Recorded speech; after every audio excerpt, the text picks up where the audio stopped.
কিন্তু এই গৰুকেইটাই যদি কংগ্ৰেছে পালেহেঁতেন ইহঁতিতো কাটি কাটি গৰুকেইটা খাই দিলেহেঁতেন।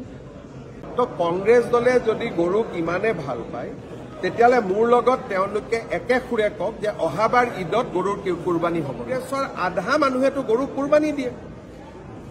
কংগ্ৰেছৰ সোঁৱে বাৱে আন্দোলন কৰি থকা আধা মানুহেতো গৰুক খোৱা মানুহে যোনে এনেকে কাটি কাটি কাটি কাটি গৰুক মাৰে, এনেকে মাৰে,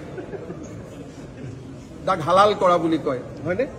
সেই মানুহে এতিয়া গৰুৰ কাৰণে আন্দোলন, হাজাৰ হাজাৰ গৰু যে অসমত কুৰবানী হৈ গ'ল, গিৰ গাই কেইটাতো জীয়াই আছে, কুৰবানী দিয়া গৰু কেইটাতো মৰি গ'ল। তো কংগ্ৰেছ দলে যদি গৰুক ইমানে ভাল পায় তেতিয়াহ'লে মোৰ লগত তেওঁলোকে একে সুৰে কওক যে অহাবাৰ ঈদত গৰুৰ কুৰবানী হ'ব। কংগ্ৰেছৰ আধা মানুহেতো গৰুক কুৰবানী দিয়ে। কংগ্ৰেছৰ সোঁৱে বাৱে আন্দোলন কৰি থকা আধা মানুহেতো গৰুক খোৱা মানুহে যোনে এনেকে কাটি কাটি কাটি কাটি গৰুক মাৰে, এনেকে মাৰে, তাক হালাল কৰা বুলি কয়, হয়নে? সেই মানুহে এতিয়া গৰুৰ কাৰণে আন্দোলন, ধৰ্ম মৰি যাব খোজা গৰুক ঘৰত আনি পুহি ডাঙৰ কৰা, এইটোতো বিজেপি এইটো কাম কৰেই।